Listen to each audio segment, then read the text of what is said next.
嗨，大家好，我是躺平叔，今天是2026年3月12号。这一期我们继续胡聊胡适、胡指、胡威，还有胡一进老师啊。今天这个胡适三大指数集体下跌，截至收盘，上证指数跌0.1%，深成指跌0.63%，创业板指数跌0.96%，北证指数跌1.12%。我看了一下这个沪指是走了一个 V 字形，午盘就是下午也慢慢也收上来了，所以它跌的还不多。这种走势那肯定是启动了这个权重股、银行、金融板块等等护盘。虽然这个重要的会议结束了，市场回归自然交易状态，但是呢，它该护盘它还护盘，也就是指数涨了或者指数跌的并不多，但是个股是跌的稀里哗啦的。从成交量来看反正两市2.4万亿左右，这个还是比较健康的就成交量还可以，但是下跌的家数远远大于上涨的家数，1494家上涨，3893家下跌，所以今天对散户来说又是悲剧的一天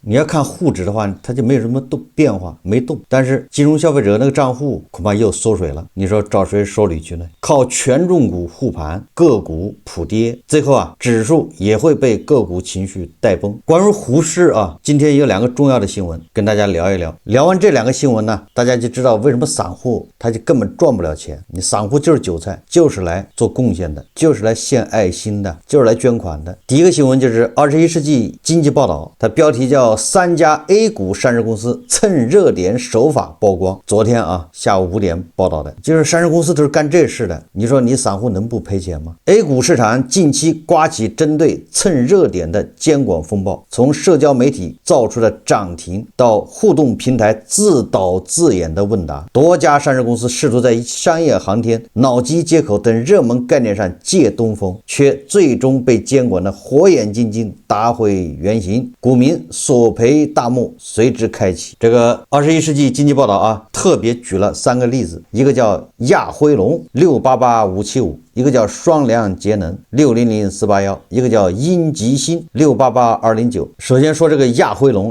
脑机接口的科技幻觉，3次信批均露马脚。我记得咱节目也介绍过2026年1月初，脑机接口概念炙手可热，亚辉龙发布公告，宣布与深圳脑机星链科技有限公司签订战略合作协议，声称对方拥有双技术路径，且有产品问世。消息一出，市场为之振奋。我们这个市场神奇就神奇在什么地方？无论你国外什么先进的东西什么概念，你国外人根本就不知道怎么赚钱。马斯克说这个脑机接口好像是马斯克提的吧，或者马斯克是推手之一，对不对？你马斯克知道怎么赚钱吗？根本就不知道，他在烧钱呢。结果咱们这边已经开始赚钱了，人工智能也是，算力，连这个养龙虾，对吧？是个瑞士的还是一个工程师写的，对吧？他都不知道那玩意能干啥，能赚什么钱？咱们这儿已经很多人已经赚得盆满钵满了这就是个神奇的土地神奇的土地上长出神奇的韭菜，人家不割都不好意思，就让这些镰刀觉得不割呢就是暴殄天物就这些韭菜你就得按智商来分配什么财产。所以你看这个亚辉龙立马就跟这个脑机接口给干上了热点就蹭上了。然而监管的调查揭示了真相，这家合作伙伴实际上仅有一款产品有样机，所谓的订单不过是框架协议。从首次公告到补充公告再到问询回复，亚辉龙连续3次信息披露不准确不完整，构成了误导性陈述。什么叫误导性陈述呢？就是说他也不说清楚，总之他那个表达的意思就是让投资者理解认为他有这个脑机接口就完了，对吧？就是要引起你的误解。这样的话这投资者不就是都来了吗？爆炒是吧？股价不就上去了吗？大股东到时候可以减持大股东也可以质押股票多质押一点呢。2月28日，亚辉龙收到证监会下发的行政处罚事先告知书，从2月6日被立案到收到告知书仅隔22天，且公司及董事长董秘拟被合计罚款750万，体现了监管部门高频立案加快速严厉处罚的雷霆手段。这个手段不能叫雷霆手段吧？才罚750万，你知道他要赚多少钱吗？对吧？股价又涨了1倍，这750万对大股东来说那就是9牛1毛，罚酒3杯都谈不上。这是亚汇龙啊，就是硬蹭这个脑机接口的热点。还有个叫双联节能，人造涨停板，午间发文，晚间现形。双联节能的案例堪称魔幻。2月12日午间，公司官方微信公众号发布推文，称拿下 SpaceX 新建发射基地扩建的订单。下午开盘，股价直线拉升，封死涨停。你看看，又跟马斯克干上了，沾着马斯克啊，股价就要翻倍。但涨停还没捂热，监管问询函变质。晚间，公司被迫披露真相，所谓订单合计仅1392万元，占营收比例仅0.11%，且公司并非直接合作方，只是非独家间接供应商。也就是说啊，它整个的业务不到1400万人民币，完了这个占公司的啊营收只有0.1%，你说能对业绩有什么影响呢？就这1400万全赚了，也能怎么着呢？他非要跟这个马斯克挂上钩，显得自己啊有无限的想象。问题是他还不是直接跟 SpaceX 合作，他只是把他的产品啊什么东西提供给这个供应商，供应商再跟马斯克合作。你说他这个二传手都谈不上，跟马斯克啊跟 SpaceX 没有什么直接合同。上交所当即指出其信息披露不准确不完整，证监会随后于2月27日立案调查。第三个就是阴极星互动平台自问自答，人为策划露马脚。怕你不知道，咱们来个自问自答，你不就知道了吗？阴极星的蹭热点手法更为隐蔽。1月6日，公司在上证易互动平台声称其研发的芯片已量产出货，性能媲美海外头部产品，专用于脑机接口场景。经监管敦促，公司次日发布说明公告，承认该芯片是参股公司共同推出，尚处市场培育期，未实现规模化销售。监管调查认定，阴极星在易互动平台人为策划自问自答，就公司人啊自己策划的，公司的人问，假装问，咱们这芯片怎么样？公司在假装回答。你看看，信息披露构成误导性陈述，随即对其立案调查。这是21世纪经济报道报道的3个案例，这个根本就不多啊。大家还记得那个光刻胶吗？用在这个光刻机上面的光刻胶，有个公司非说自己搞出了光刻胶，而且还用量很大，结果股价也暴涨。后来证监会一问，对吧？你那光刻胶跟那个光刻机里光刻胶是一个东西吗？你说就这么骗投资者？还有的吧，什么跟杭州某公司签算力大单40亿，等股价涨上去之后，对吧？该跑的跑了，拉高出货了，人家再出个公告，说这个大单作废了。你说40亿大单被证监会罚了啊，现在立案调查，那你应该汲取教训呢，不能再这么玩了吧？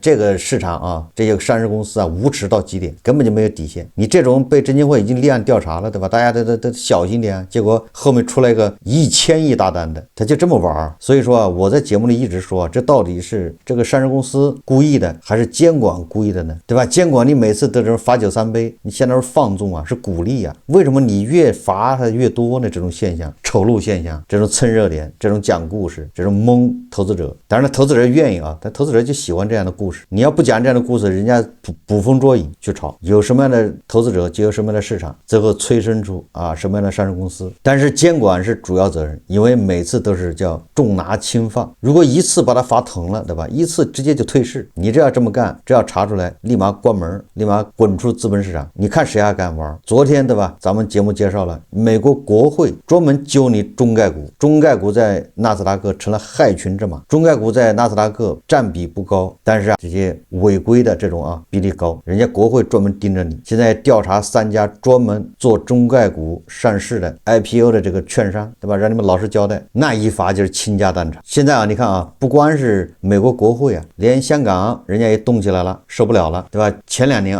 港股承担了大量的这个沪市就是内地很多企业在沪市上不了，因为前2年不是有众所周知的原因嘛，所以这个 IPO 就慢了，对吧？咱们沪市的 IPO 大跃进终止了，1年就上不了多少家，那大量的那些辅导过的上市公司去哪儿呢？怎么办呢？跑到香港去了。结果跑到香港之后，香港现在受不了了。在香港本来是把窗户打开，能进来更多的新鲜空气，结果新鲜空气进来了，这苍蝇子更多，对吧？进来了更多的是苍蝇，他受不了了，现在关门打苍蝇，对吧？这个我在昨天节目也讲了香港去年年底就开始要求求券商啊要提高上市质量，因为人家是注册制啊，注册制是券商在那儿捣鼓啊，上市你这样能卖得掉你就上，对吧？美股它也是注册制啊。结果更大的招来了啊！香港廉政公署及证监会联合宣布，于3月10日和11日联合展开行动，打击持牌机构高层涉嫌内幕交易及贪污，涉及2间证券公司及1间对冲基金，联署共逮捕6男和2女，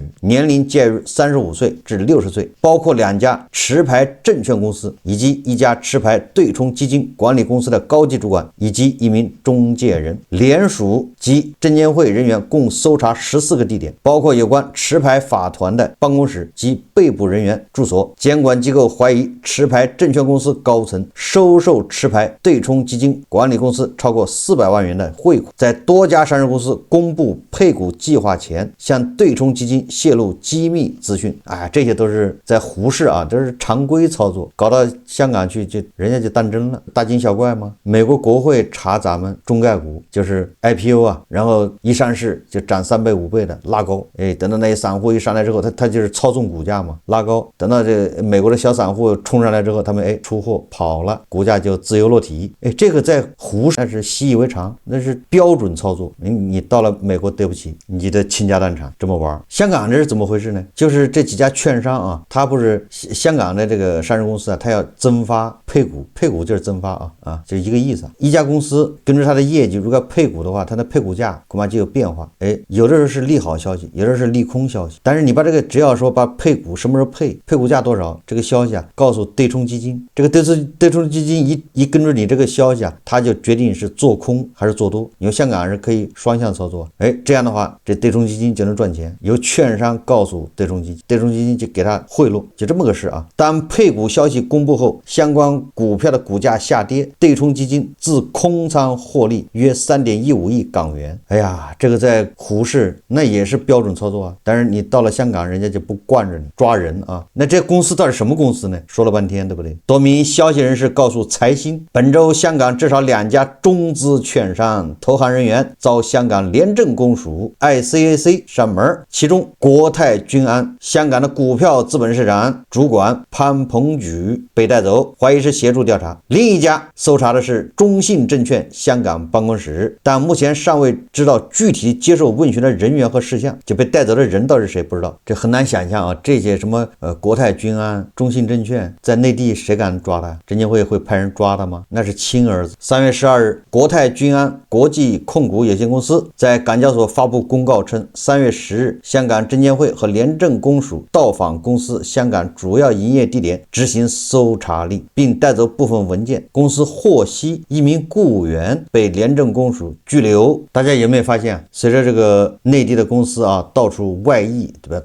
跑到香港上市，跑到纳斯达克上市，这些坏毛病也带出去了。但是啊，你在国内可以横行无阻，对吧？你有靠山，背后有神仙。你到了美国，到了香港就不行了，要现出原形了。这就是大家要通过这个要对比一下，就知道为什么胡适不能玩，对吧？你看看你到了美国，到了香港，你这玩意儿就被人查，就是不对的。但是在胡适这是司空见惯。胡适他也监管啊，他也查，他是不是越查越多啊？为什么苍蝇越拍越多呢？我们再看这澎湃新闻报道啊，欢乐家董事长8折卖股套现约1.89亿。3月10日，欢乐家食品集团股份有限公司发布公告称，公司持股5%以上股东董事长李欣通过询价转让方式减持公司股份，转让股份来源为李欣持有的公司首次公开发行前的股份，也就是大股东套现啊。套现多少钱呢？不到1100万股，占总股本的 2.5%， 这个要拿出来卖1.9个亿套现啊。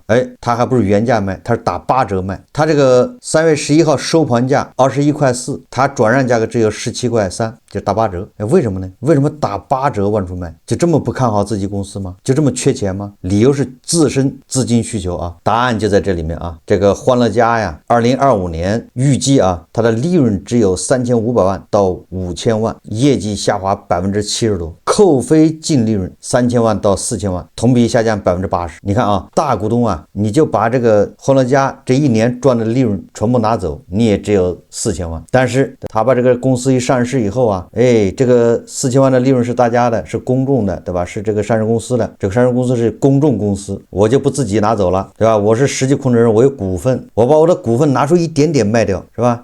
就能套现1.9个亿啊！你想一想，这就是为什么这些人他削尖脑袋要上市的原因啊。我们假设啊，这个霍伦家他不上市，你这个就100%是你这个老板李欣的，没毛病啊。那你今年也顶多只能赚3000万人民币，但是他通过上市，通过资本市场，你看看，对吧？这3000万给小股东吧，上市公司的业绩啊，为大家赚了3000万。大股东呢，对吧？实际控制人只要把他股份卖掉一点，就回了1.9个亿啊，就相当于5年呢。关键他还是大股东啊，他才卖1100万股啊，他手上股份多着呢，所以人家打8折也愿意卖。这就是资本市场的奥妙啊！给各个股东带回来的利润只有3-4千万，但是他也要抽血，对不对？他一减持拿走1.9个亿，这样的市场，你说散户怎么可能赚到钱？还有散户在做梦，想着通过这样的市场要致富，对吧？赔钱是迟早的事。我们再看看胡锡进老师啊，这胡锡进老师现在，对吧？就是为他的老朋友伊朗啊，叫古如呼，嘲笑特朗普，嘲笑美国，然后呢，在那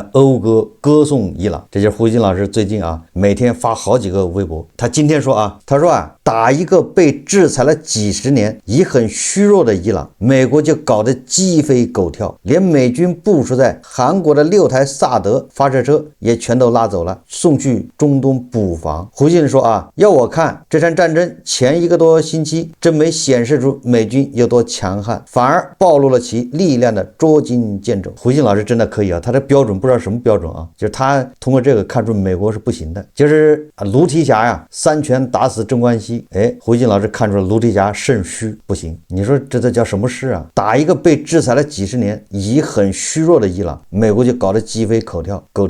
这美国鸡飞狗跳了吗？就是我不太理解啊，就美国这10几天鸡飞了吗？狗跳了吗？如果说美国这10几天这确实鸡飞狗也跳，那就说明美国鸡飞狗跳是常态，他打不打伊朗他也这样，对吧？一波人看特朗普的笑话，一波人天天说特朗普不对，对吧？一波人特朗普就骂民主党不对，对吧？拜登昏庸无能，他不天天这一套吗？你不能把这个当作鸡飞狗跳吧？然后美国在全球重新部署他的兵力，对吧？他的萨德往中东调，这也叫鸡飞狗跳。所以说胡锡进老师他这个啊，在他的这个嘴下，那确实啊，东边升不升我不知道，反正西边肯定是降了。就伊朗被炸成那样了，他居然说看出美国不行了，真是没法弄啊！你打中了吧，他也在那说你不讲武德。那个伊朗啊，去印度吃席的那个导弹巡洋舰吧，对吧？一发入魂，直接给干成2截，这个叫不讲武德。然后你稍微把这个松点手，对不对？他还说你不行了。